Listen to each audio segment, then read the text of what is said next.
everyone. Thanks for joining us. This is Sippin' Tea with Nat and Z. I'm Nat. And I am Z. What's up? Good morning. What's up? Good morning. Good morning. Good morning. We have a lot to cover today because our episode is Education of the Black Woman. So we don't want to dilly-dally. Yes.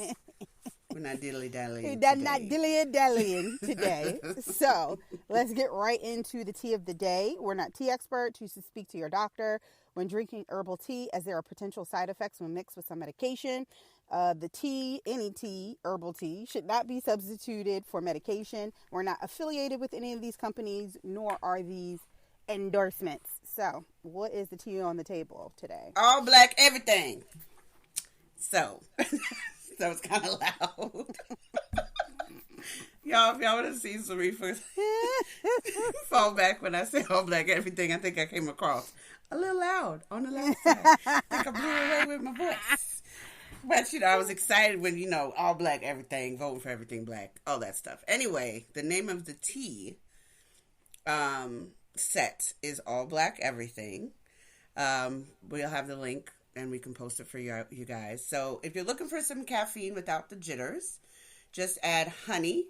And that's the name of the company, has packaged our favorite black teas to give you the perfect amount of caffeine to get your day started. They're all uniquely different, offering a different taste with every particular blend. They're 10-ounce grab bags, or you can get them in 30-ounce tins. And it's perfect for the tea lover in your life, even if that tea lover is you. So make sure you treat yourself. Treat yourself. So the flavors that they have in the gift set are black coconut, which is black tea. They're all black teas. Rise Up, Lamp, Sang, Souchong. I'm probably pronouncing that incorrectly.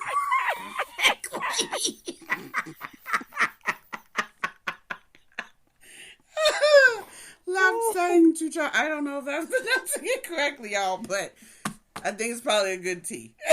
And then there's the tea that's just black. That's just the name of the tea, is just black.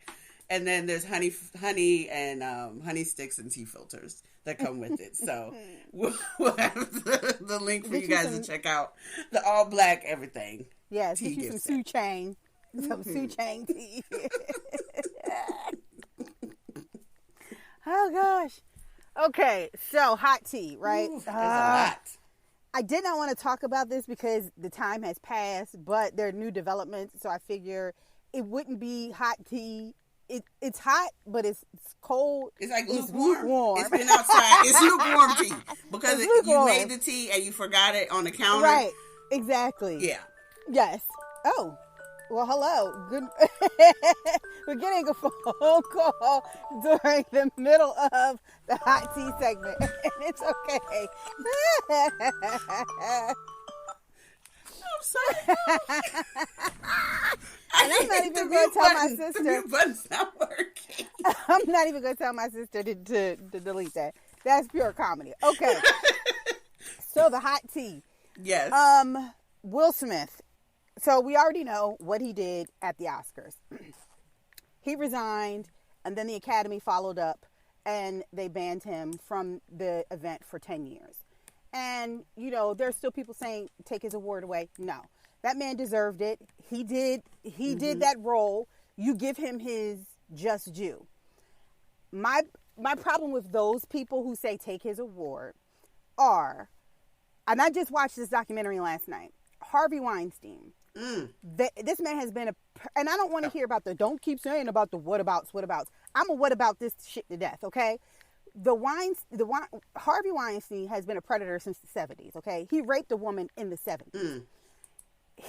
And a lot of people don't know this, the Weinstein Company is not his first company. His company with his brother was Miramax.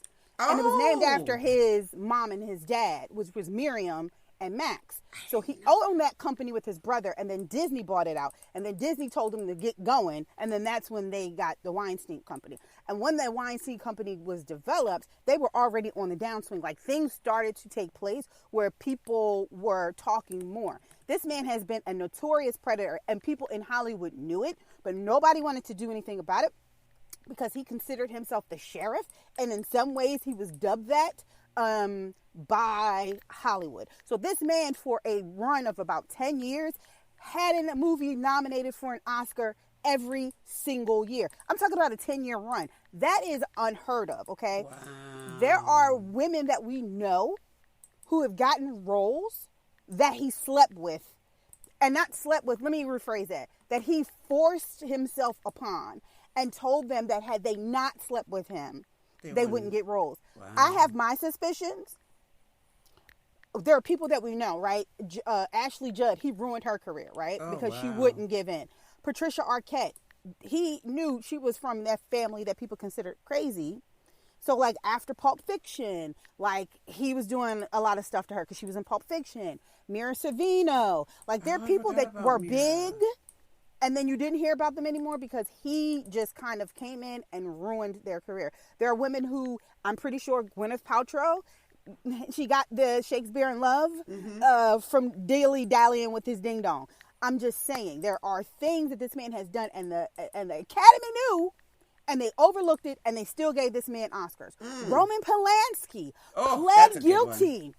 He pled guilty to drugging and having sex with a girl who was 13 years old and left the country to avoid facing punishment. And they not only nominated this man for an award for the movie The Piano, but this man done got the award for The Piano. So I don't want to hear about none of this bullshit about making that man give back his Oscar. Thank you. I don't want to hear it. Let that man have it and let that be that. The second part of this is pissing me off is stop blaming Jada. Jada is not to blame for what Will did. If you read Will's book, it's all in Will's head for whatever reason. He may be attracted to a certain type of woman, and Jada might be that type of woman. And my husband said something to me. He said, well, you know, he probably felt that he couldn't prove himself to Jada, like that no matter what he did, she was never satisfied and good enough. Right. And so he did that saying, am I good enough now? And in some ways I could say, okay, I can see that happening, especially because I read his book. But that is not on Jada. Right. That's on him. Right. He got to deal with them insecurities. You're a people pleaser. If you're a people pleaser and your people that you're trying to always please are women, right, that's not the women's fault. It's not the woman's fault. That's your issue that you need to deal with. I had to tell somebody in my comments, if you keep talking about you keep dealing with toxic people, respectfully, you need to do some introspection and go to therapy because that ain't on the women, that is on you. Right. This blaming Jada is rooted in a bunch of misogynoir. It's, if you look at the people that are saying it, they're probably not in a long-term relationship, not married. They probably treat women a little disrespectfully or they discard them. They don't hold high value. The women who blame Jada are probably in dysfunctional relationships themselves. So they're projecting what they are hearing and seeing out into the world. So miss me with all that. Period. It's called accountability. And I noticed that most of the people that are saying it's Jada's fault are people who don't take accountability in their lives. For a lot of things. So let's just leave it at that. Okay. Shots fired. Shots fired. Bang, bang, bang. Period. Like if you are and we talked about it, if you need to figure out if this is you, go back to listen to our accountability episode. Yes. And circle back and circle the block. And then come back and listen to this because I'm telling you, that is what's going on. It's people who don't know how to take accountability in their own life who want to push the blame onto somebody else. He had his best friend Jazzy Jeff said it better than I could. This man has had an impeccable career for over 30 years. Not a bad word said about this man. This man has done nothing. And you know what? He's been dubbed the nicest man in Hollywood. And partially because he probably took a whole lot of shit from a whole lot of people. And that was the straw that broke the camel's back. Did Chris Rock deserve getting smacked? No. I don't believe that.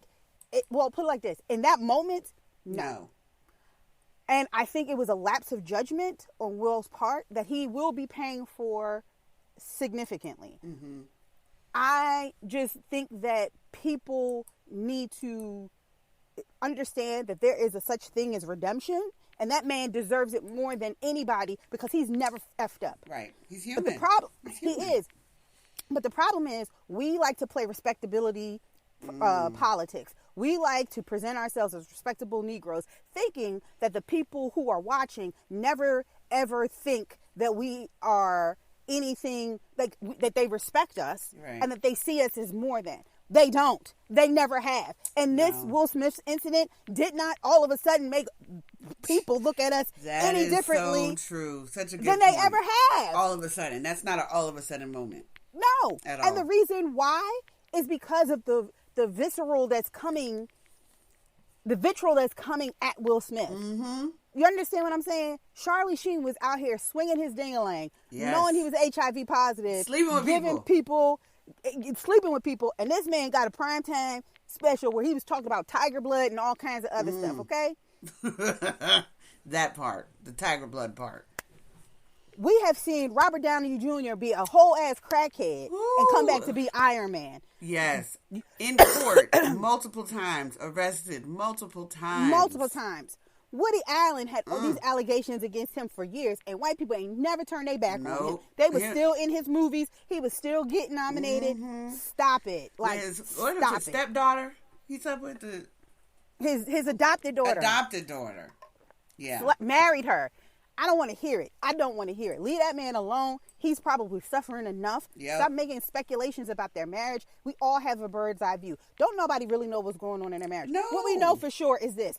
They both had an agreement to see other people. They were separated for years. If you read his book, you will find that out. Mm-hmm. They were separated for years. The issue is Jada messed with someone who didn't know how to keep his mouth shut. Didn't understand the rules. Didn't understand the definition of discretion. Right. That's the only reason why we found out about what was going on. Right. And now everybody's in arms. Right.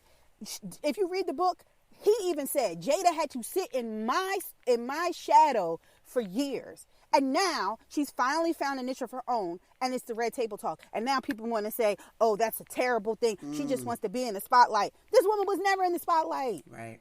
She fell back. She said she fell back. She pushed her career back. She even quit Hollywood at one point. Mm-hmm. But Will was pushing her. But y'all don't want to hear when that. She quit Hollywood, why that also stung that other comment that Chris said and was like, you wasn't even invited. Right. It is. That's what I'm saying. Like, and so I don't want to hear that. And the last part, I keep saying stuff like, oh, Jada's probably still going to go to the Academy Awards even after this. Let me say something. If people who saying that don't know anything about the Academy Awards, the people who go to the awards get invited by the Academy. Yep. Or because A, they've been nominated, or B, they're presenters.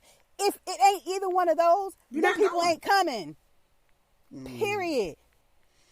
She's always been a +1. Yep. So y'all need to stop with this dumb shit. It irritates me. Yeah. As much as black women get beat up on, girl, and we're gonna get into that. Yeah. We have enough of that. And y'all want to just keep pointing the fingers at her? No, that man is a grown ass 52-year-old man. Thank you. Who understands he has issues and still working through them. He's a work in progress. He snapped. Period. A lot of us have snapped. A lot of us have wanted to snap. But you don't have millions of people watching us, so this doesn't make it any less of a snappable moment because he's human. Right. I've seen people do some despicable things when there wasn't a crowd around. I've seen people do stuff that's not right. Now, if you had all your indiscretions and mistakes put on Front Street, let's see how forgivable people would be. Y'all need to stop. Y'all are pathetic. Right. And if you think I'm talking about you, I probably am. Right. Glass houses. I'm sorry, because it irritates me. Rightfully so. So that's all I'm going to say on the Will Smith situation. And be clear, I'm not Team Will or Team Chris, right? I'm a team. It's an unfortunate situation. It's rich people business. It's mind my business. It's. I hope that he gets redeemed. He's been banned from the award show, but that man can still get nominated for an award. Yep. So y'all need to shut up and stop. Just leave it to go. Let it go. Stay in your lane. And I'm going to tell Universal and Sony, ain't nobody listening from Universal or Sony or Netflix, but I'm going to let y'all know. Y'all dumb if y'all putting any projects on hold. Because one thing the black community going to do, we riding. You put out a Bad Boy 4, we up in them theaters, okay? Facts. We going to be in them theaters. So bootleg you best and paying capitalize. Y'all still haven't understood the Dynamics. the power of the black dollar. No. You put Bad Boy 4 out tomorrow, and we will show up. Front seat packed. People COVID will and be all. people will be in costumes, acting like they Chris Rock and Will Smith, and on the Oscar stage. But we will be there, okay, in droves. So don't stop that man's bag. No. Let that stuff go. Let Okay? that man, 'Cause yeah. Come it's on. not just him that's getting paid. You telling me now all these people Are not going to get paid?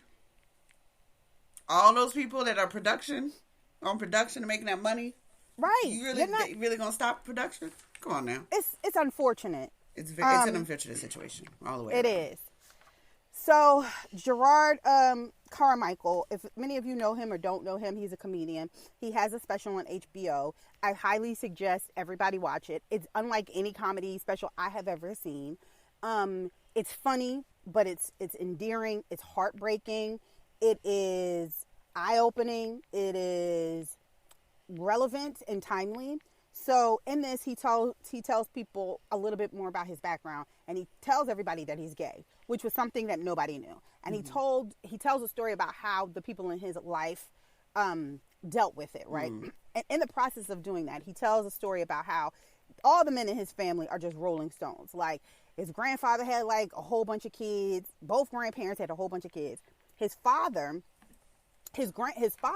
was the illegitimate child of his grandfather. Like, his grandfather was married. His grandma was the side piece. And out of the side piece relationship, 4 or 5 kids were born. Damn. His father was one of them. That's a whole ass family, not a side. Yeah, they had like 20 something kids. That It's ain't something no crazy. Side piece with kids. Is that Right. 4 or 5 kids. His father was one of them. His father married his mother and had kids outside of his marriage. Learned behavior. Yes. Gerard Carmichael found out, told his dad he needs to tell his mother. He tells his mother. His mother calls him and his brother. It's like, your father told me, I'm okay. They go over the next day. This woman woke up and made this man breakfast. And he and ate it. That stuck with Gerard Carmichael, right? And then here's the thing. Of course he's going to eat it because he's looking at it like, she forgave me. Yep. And that's not even about whether or not he ate it. It's the fact that she got up and made this Negro breakfast. Right. Like, everything was okay. So Gerard then says he goes and tells his mom that he's gay. And she tells him, well, I can't accept that because I got to follow the word of the Lord. So you can accept this man having children outside of his marriage, which is adultery. That's one which of is the a 10 top 10 commandments. commandment. I'm sure. But you can't love up on your son because he's gay? Thou shalt not What? covet another person's wife, husband. Isn't that in there too? Yeah. That's okay. Just checking.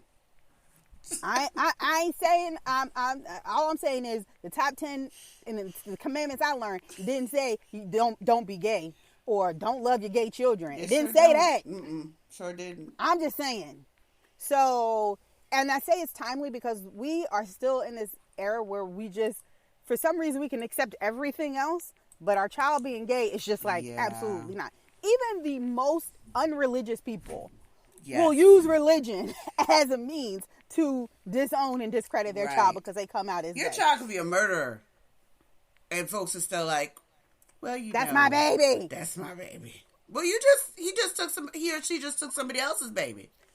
You don't know that. That's not what the evidence say. He was framed. He was attacked. Okay. Oh, but I'ma still love my child. Right. Okay, Mama, I'm gay. Oh, you got to get out. Yeah, you going to hell. I can't have a gay child. You can't pick. Don't pick your sin because people in your mind sin differently than you. In your mind, Good morning. sin differently than you. I'm just saying. Glass houses. That's where a lot of us live in. Congratulations to Ketanji Brown Jackson, who is the first black woman in the whole history of the United States of America Supreme Court to ever sit on the Supreme Court. And the most qualified. Yes. That part. Most qualified. Most educated. Hello, good morning. Most educated. Who sat on different levels of court that the others have not. Public defender. What? Right. Who was confirmed by Lady Graham 3 times. Miss Lindsey Graham. Yes, because that one right there. confirmed her 3 times for other benches, but said she wasn't good enough to hold the highest court in the land. What? Seriously? Sit on the highest court. You can kiss my black ass with that one. Both cheeks. Yes. So congrats to her. And then Russell Wilson. So there was this podcast going around, and this guy who, I don't know if y'all ever watched Bad Girls Club. I think it was Bad Girls Club. If I'm not mistaken, this is the same guy who was married, had a whole ass girlfriend outside of his relationship and got her pregnant. Is a mess. This man talks about how Russell Wilson is corny and Ciara's only with him with money and she should have stayed with Future and Future's a better dude than Russell Wilson. And I'm so tired of this Russell Wilson corny discussion. That man is, so a woman who chooses peace. Thank you. Security, love. What? Commitment. Come through. Fidelity. Come through. A man who does that is corny? Apparently. Because look, I don't want to be a player no more. Is that Big Pun, Big Joe, Fat Joe, whatever? That was a hit song because that's the life people think they want to lead. So when somebody is treating someone right and respecting them, it's seen as corny.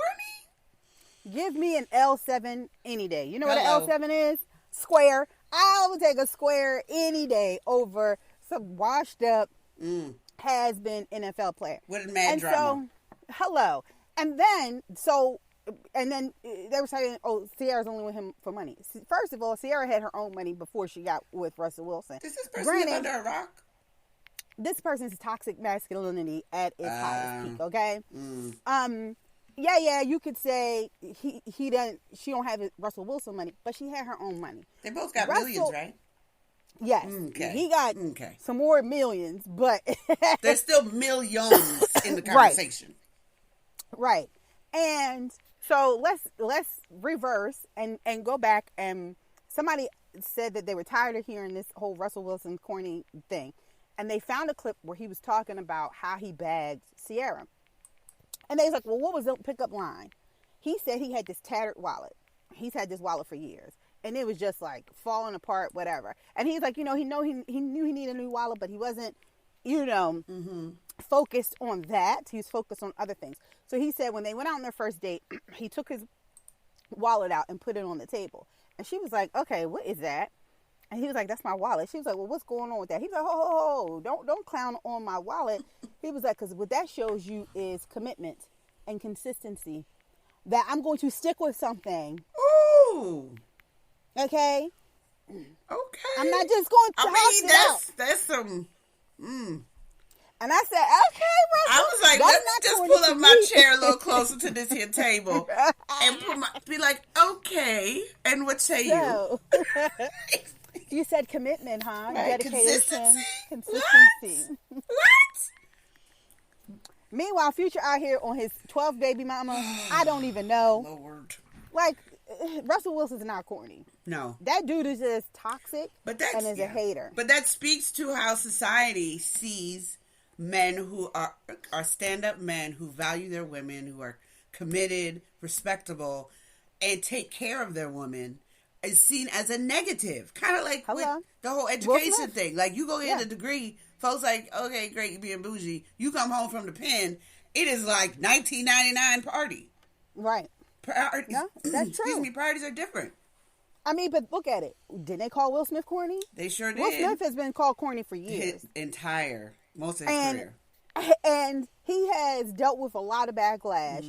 A lot of people saying, and it's the same dichotomy. Yeah. And not saying that the two are the same, because of course, like, Will Smith physically assaulted somebody. But what I'm saying is, you look at these two men, and people are like, nobody is this nice. Nobody is this. Yes, there are people that are this nice. Yeah. And they will go upside your head. Yes. When you push them. If you keep talking smack. Man, because everybody has a limit. Right. Everybody has a limit. And that doesn't make it right, but everybody has a limit. Right. Because the news is quick to be like, let someone do a mass shooting and they don't look like us. And they're like, oh, they had mental health problems. But let it be the other side, gang on gang violence, black. Like, it's not handled in the same way. It's not. But we don't handle ourselves the same way. No. When toxic masculinity is at its peak, Yeah. When you have a stand-up black dude, people are going to label him two things: gay or corny. Yes. That's it. That is so true. And it feeds, it's a cycle. It's a cycle that happens. Yeah. And it's unfortunate because that would, had there been a different narrative surrounding corny, I think when we talk about the relationship flags next week or on our next episode, it'll come into play. Because corny people, not to say they don't have red flags, but I'm guessing they have a lot less.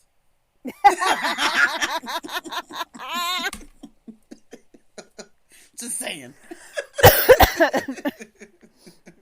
It's possible. It's possible. Just, it's a possibility. Just because if they're doing certain things that we, as women that want to be in a committed relationship, see as worthy, and they're doing that, then you're not going to have us other women out here like he can't be committed. Because those are all the things that people or women in relationships or people in relationships complain about, not being consistent. Right. So, yeah. All right. Well, let's go ahead and take a quick break, and when we come back, we will jump right into our tea time segment.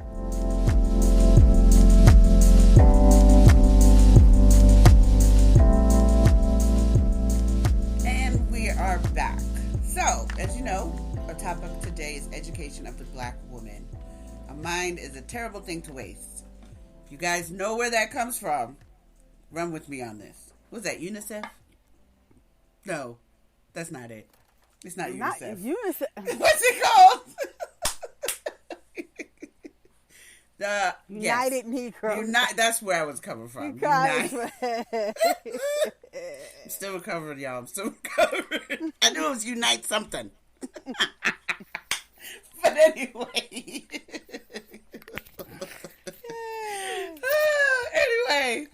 So, like we have already alluded to how black women in education and how we're seen in multiple arenas.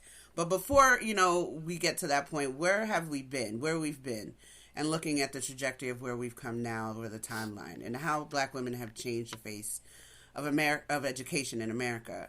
Looking back to even before Brown versus the Board of Education, which is one of the historic cases that we all know and have heard of, black women have been making strides in education, and so many have been responsible for creating the movement to come up against racial inequalities and just social status of ourselves, and then current work situations.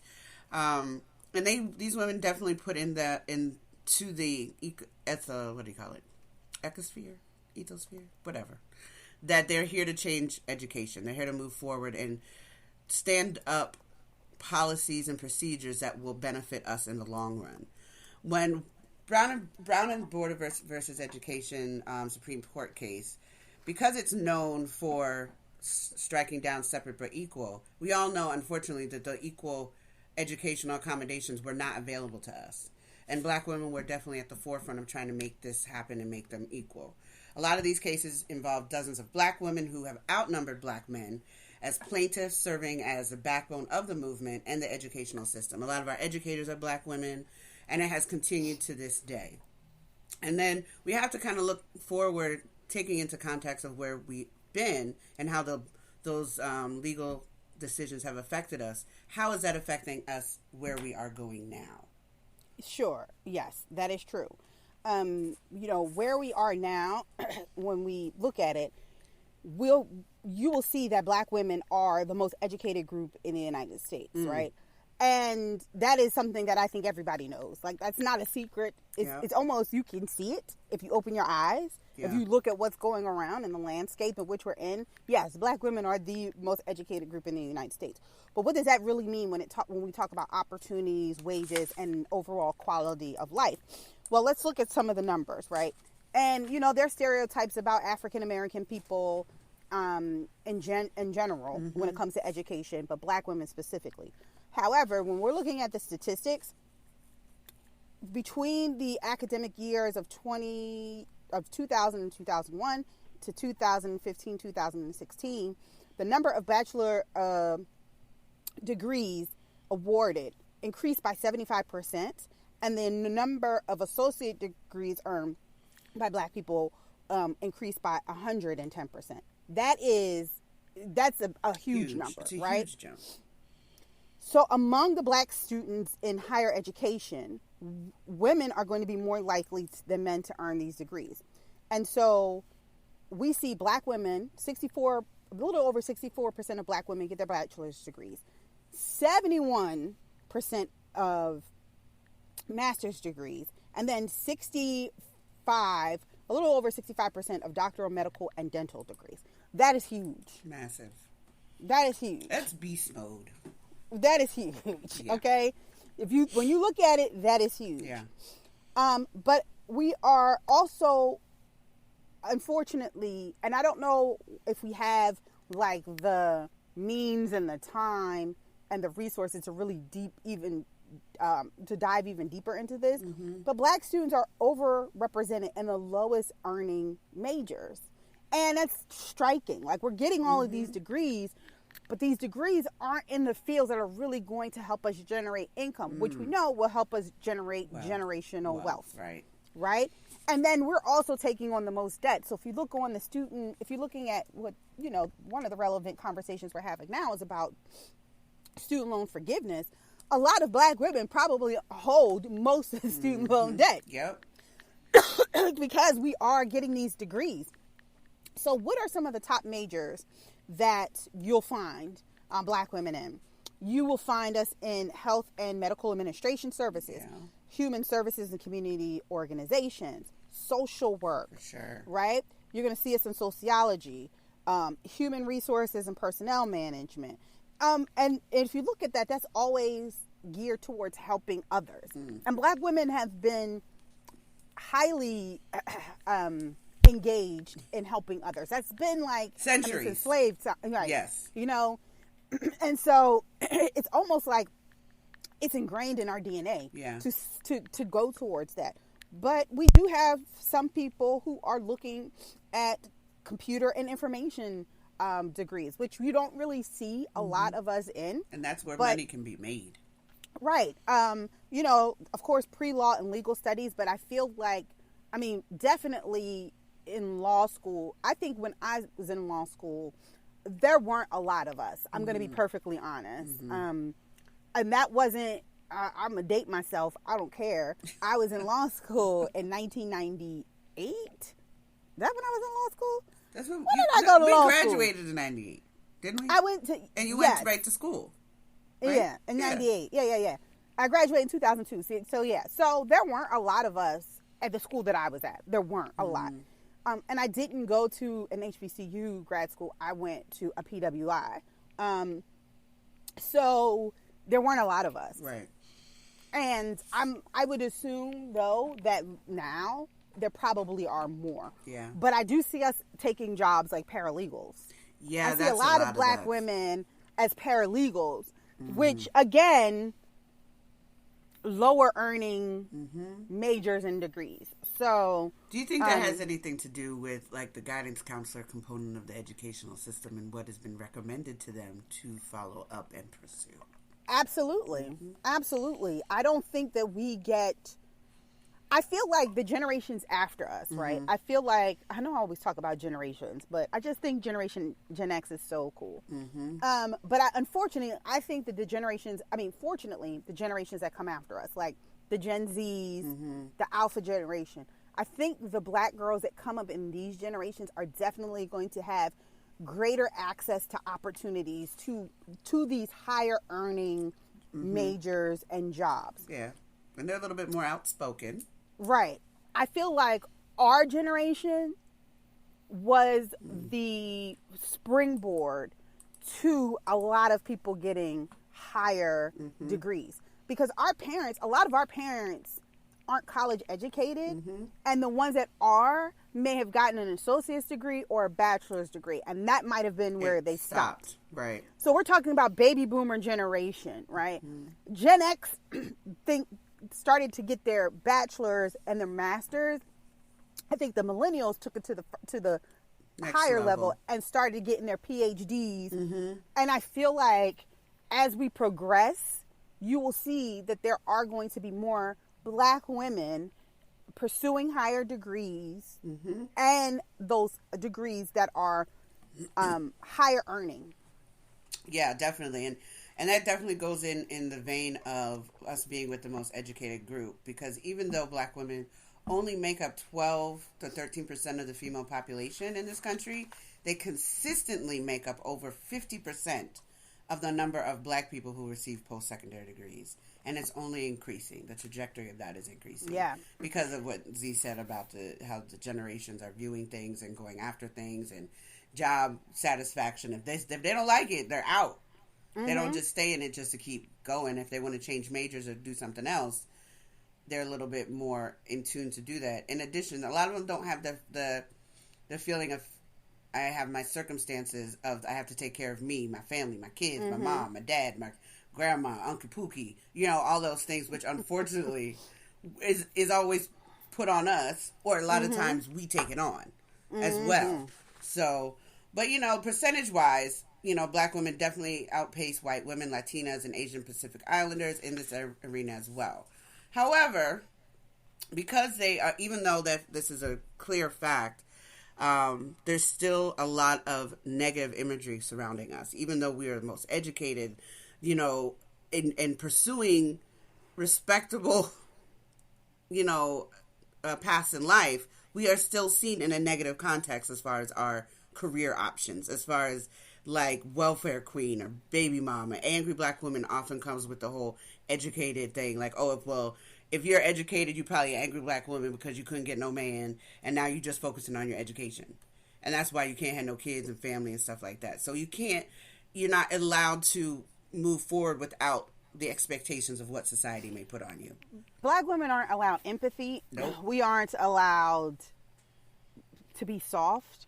We're not, there's this conversation going around called the soft life, and how black women deserve the soft life. But for some reason, the soft life eludes us. The soft life is you're just able to live and be and do and have all of the finer things in life, and not be and criticized, have the healthy relationship, and not have to deal with all of this toxic masculinity and all of this bullshit that comes along with it, right? But you see, in the case of Justice, because she's a justice now. Thank you. Justice Brown Jackson. This woman was the most qualified person on that bench. Yes. And still not. The most qualified and still not worthy enough. You understand what I'm saying? And attacked by people who don't have shit on her. Don't have shit. And you think about that, and you look at it, and you put that into context of where you are in your career. Yes. It's the same You thing. can't get but so far because you are critiqued. Even though you're qualified, you still get critiqued as if you Joe Schmo coming off the street with nothing to your name. It's how the whole boy network works. Those folks aren't qualified. I see it in the government, even though people don't think it can happen in the government. It does. Happens in the government. Nepotism is wow. The patriarchy. Yes. And all to our detriment. And I do think, high level. And it makes me wonder now, because we all see that, because we're all, a lot of times aren't good enough for a particular position, why there's why some black women are backbiting when it comes to certain positions and throw each other under the bus, because they know it's like there's only one spot that the powers that be will allow us to get through. So I got to fight for that spot. I don't know. I just had that revelation. I don't know if that's the case, but it just makes me think about situations I've been in where women are more qualified than I am in certain areas, but they think I'm trying to come for them in their job. And I'm like, I don't care. That's not even my area of expertise. But it's because the patriarchy and the system that has been set in place makes us believe that there can only be one of us. Yes. They don't do that to other people, but they do that to us. And it's almost in a sense to keep us in check, to keep us in line, to make us the respectable Negro. Like, you're going to be here and you should be, I'll give you a case in point. I was having a problem with a manager. Okay. My counterpart was a white woman. She was also having the same problem with the same person. Okay. With their manager. She's my counterpart. She had a degree in library sciences. I have my law degree.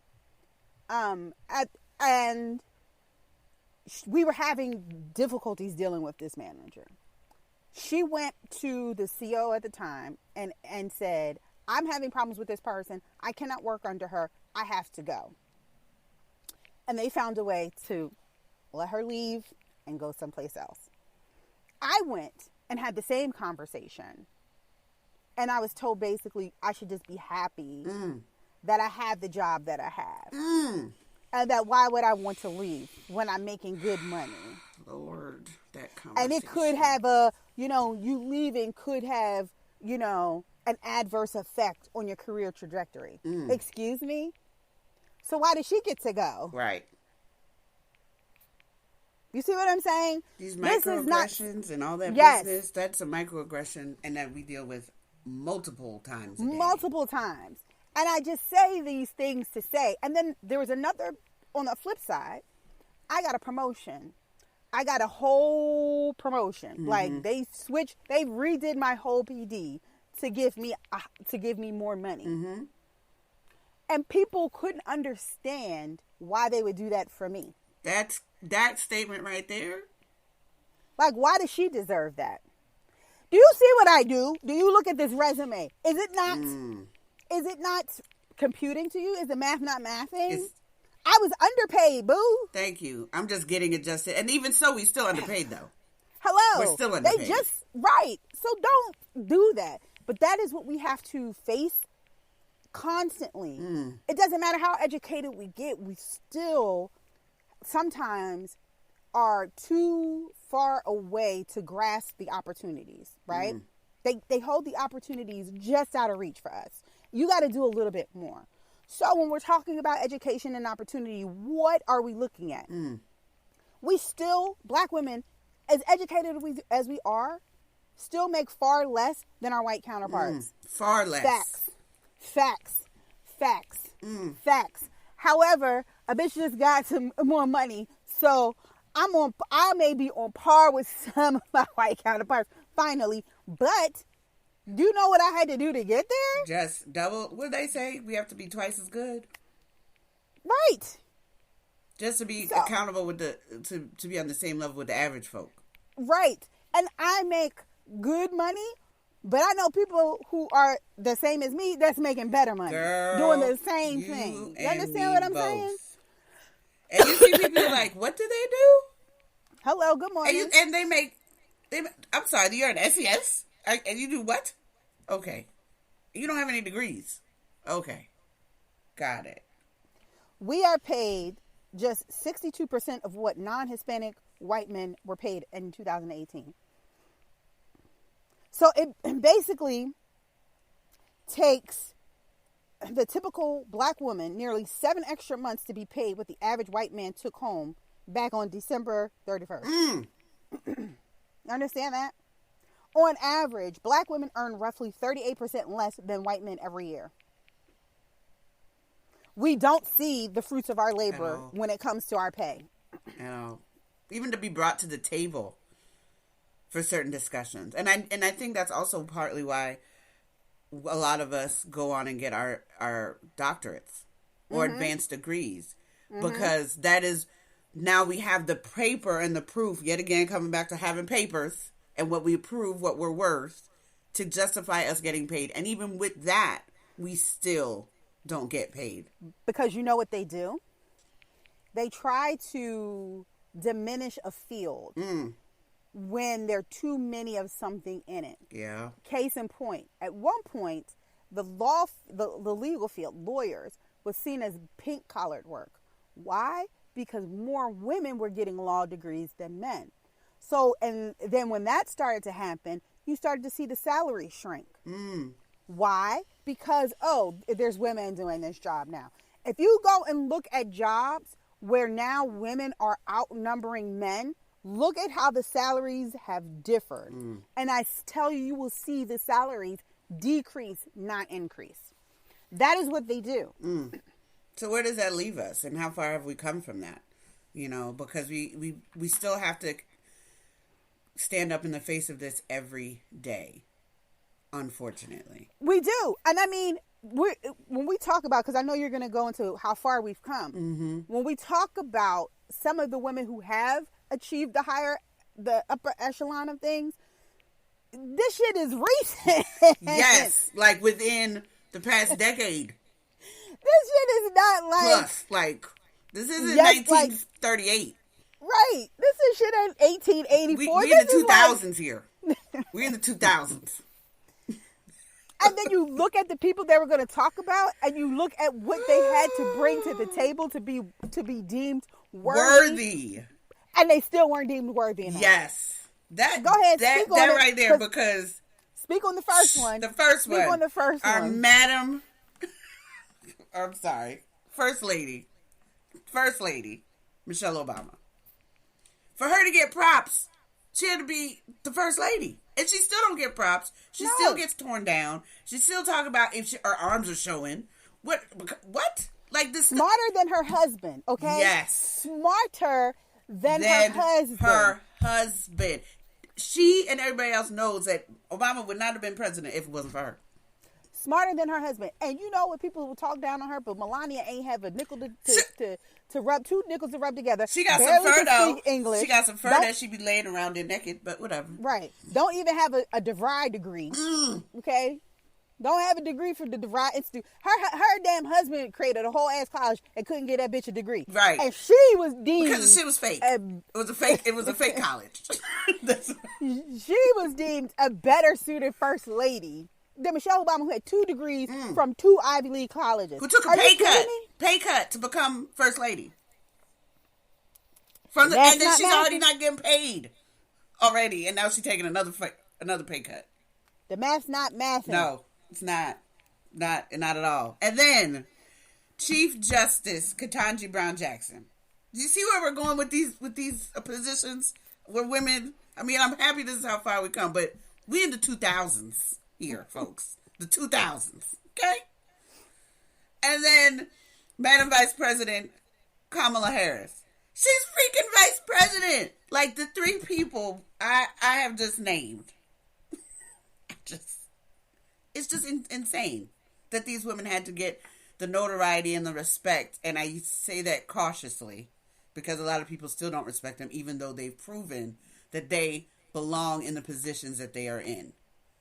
And they're far overqualified from everybody else. There's some other women that I'm just going to give a quick little overview of who've also contributed that unfortunately still don't get any props. Dr. Shirley Jackson helped with developing call waiting, anything with our phone, stuff like long distance calls and stuff like that. And she was one of the first women to earn a doctorate from MIT. So, and how long ago was that? 1930 something.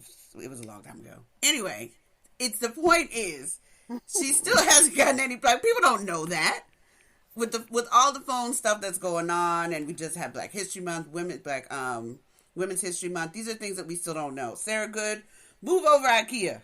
She decided to like the quick shaping, storage based furniture. So like a Murphy bed. Yeah, and the Murphy bed became the Murphy bed. Then home security, ADT, Marie Van Brown. She helped develop that. The cameras and stuff like that. Lyda Newman did the, new and improved hairbrush, which I'm sure we all appreciate. Because, we need a brush in our life as Black women. And a huge one I would say is the whole city of downtown was started by another Black woman named Bridget Biddy Mason. That's some You mean stuff. downtown Los Angeles? Yeah, what did I say? Yeah. You should just say downtown. Downtown. Which downtown? Downtown like LA. So you just those are some things. The NASA, look at the NASA ladies. That it took how long for them to come out that they helped put people in space? And those women were doctorates and educated, and they just now getting some attention and respect. So it's pervasive, and there's a ton of other women I could talk about, but the point is that it keeps happening. It keeps happening. Does. So, and what do we do? I mean, we have to break down some of the barriers. Like, we still have a long way to go. We've made some strides and we've come a long way, but we still have a long way to go. There's still barriers, socioeconomic status, like food insecurities. There's single parent-led households, lack of resources. You make enough, but not enough. So there's, you have situations where, you can't afford to put your child in like a pre-K program. Well, you make too much to put your child in a federally funded pre-K program, but you don't make enough to pay tuition to put your child Right. in a pre-K program. It's a So you're vicious stuck in the cycle. middle, not knowing what to do, right? You know, there is a lack of black professors and teachers. Like, we are underrepresented in college faculty and staff. I asked my husband, because he went to Howard, I was like, well, I just assumed, and I have ignorance, I'm sorry, but I just assumed when you went to HBCUs that your professors were all going to be black. Like, that was the experience, right? You That's a learn calling card for a lot of from students. black professors, and he didn't have a lot of black professors. A lot of Indians, he did say some Africans, but it wasn't as what you would think. as what you would think. You know what I mean? And I was like, oh, I just assumed that all your professors, like, that's my ignorance. You know what I mean? But that just is telling. Like, not even at a HBCU are we having Right. overly representation. And that's where you would think that's where we would go. But then it also Right. goes to how much we're not getting paid, because a lot of Right. unfortunate HBCUs, funding wise, they don't have the funds to pay the teachers What they they're really worth, should be worth. Exactly. Then counting taxes.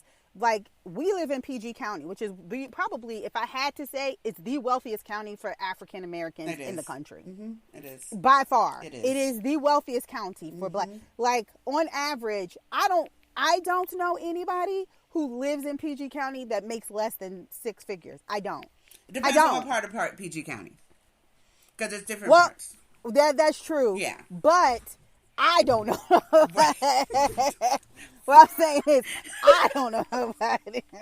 I ain't trying to be shady. I'm just saying. Right, in our circle, yeah, I don't know anybody. you don't know anybody. Like, yeah, it's just They either making over 6 or they at the cusp. right. They about to break the 6-figure mark. And the people that I do know that are making 6 figures are making good 6 figures. Right. You know what I'm saying? So it's the wealthiest county. But and only reason I'm not putting, because I know that's kind of tacky to talk about salary, but I'm talking about it in the context of, we are making money out in this county, but the school system is trash. Yeah. It is garbage. It is, I don't understand it at all. It's baffling. Like, the folks in my neighborhood, there's so many folks, you know, and we are in that, you know, middle upper class, you know, framework. That most of these people in my neighborhood send their kids to private school. Yeah, everybody.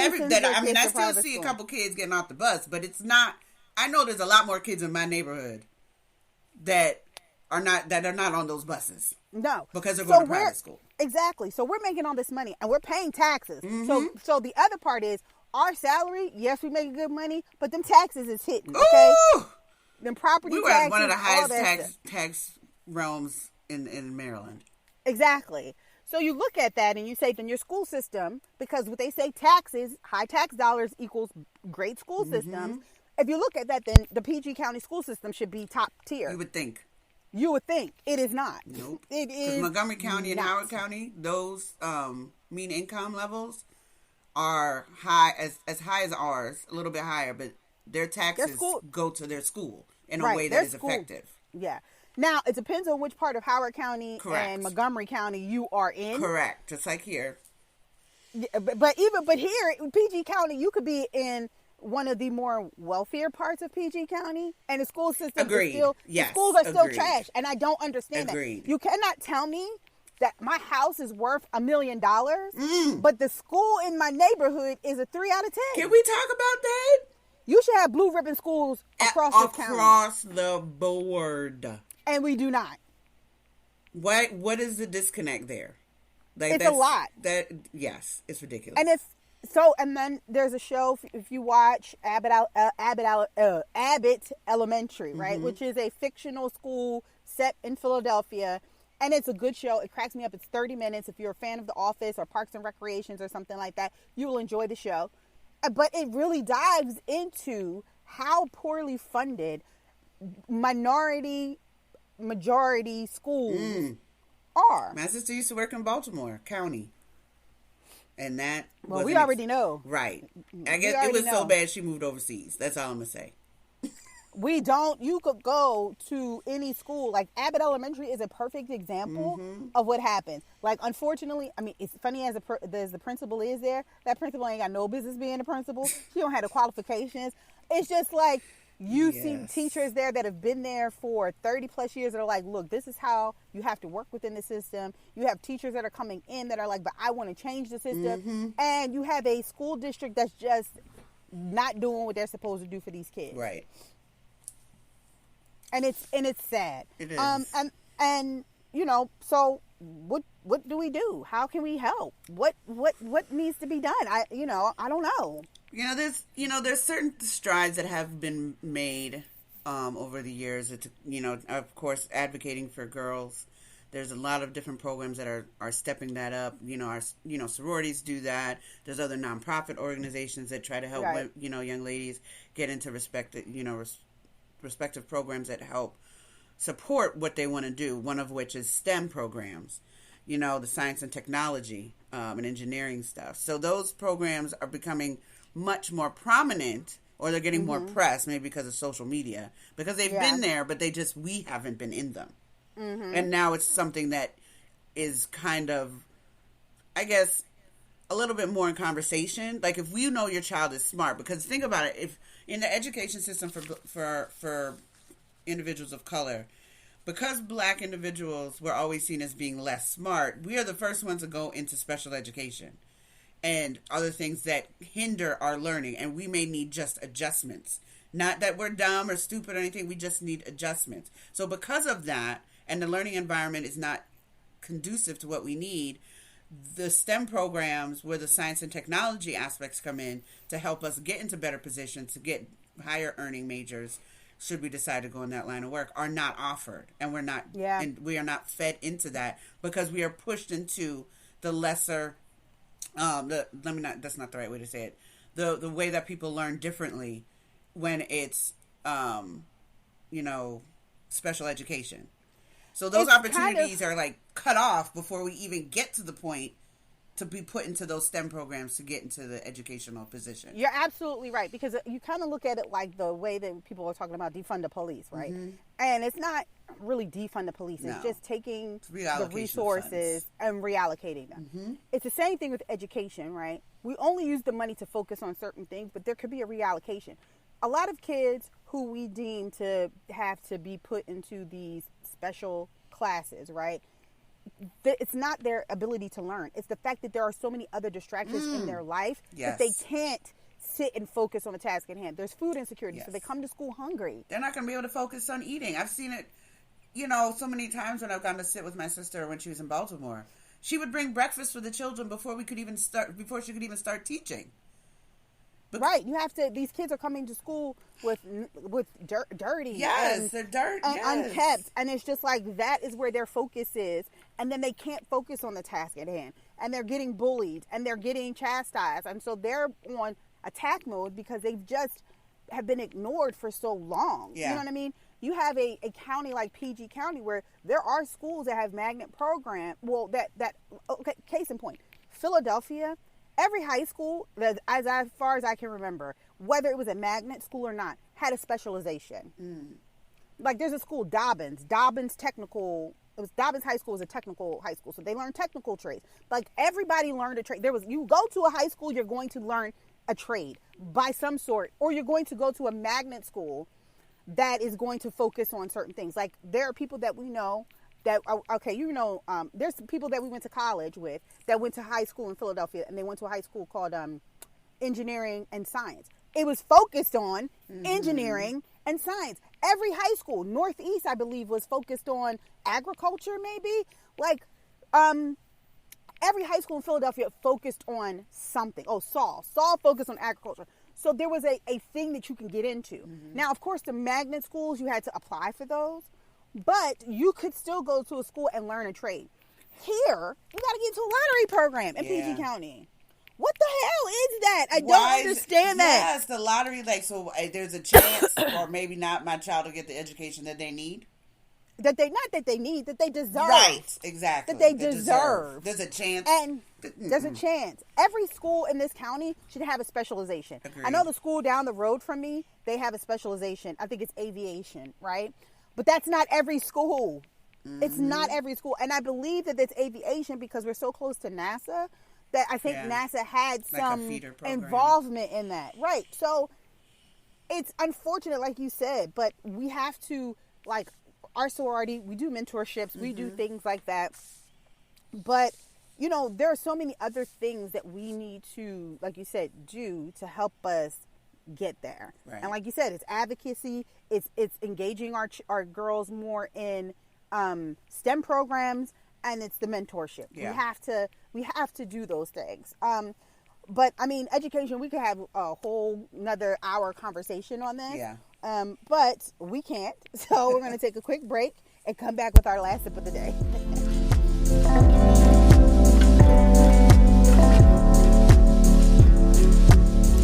And we are back. So this is the last sip of tea with your Hood Dalai Lama. I am your Hood Dalai Lama. I'm just going to leave you with a quick quote. Black, intelligent, educated. Now that's power. And that is attributed to Stephanie Layhart. Thank you all again for joining us this week on Sippin' Tea with Nat and Z. As you know, you can follow us on Instagram at sippintea_NatandZ_pod and on Facebook at Sippin' Tea Nat and Z to get information on upcoming podcast topics, guests, and news. And thanks for listening again, and catch us next episode where we're going to talk about relationship red flags. Have a great week, y'all.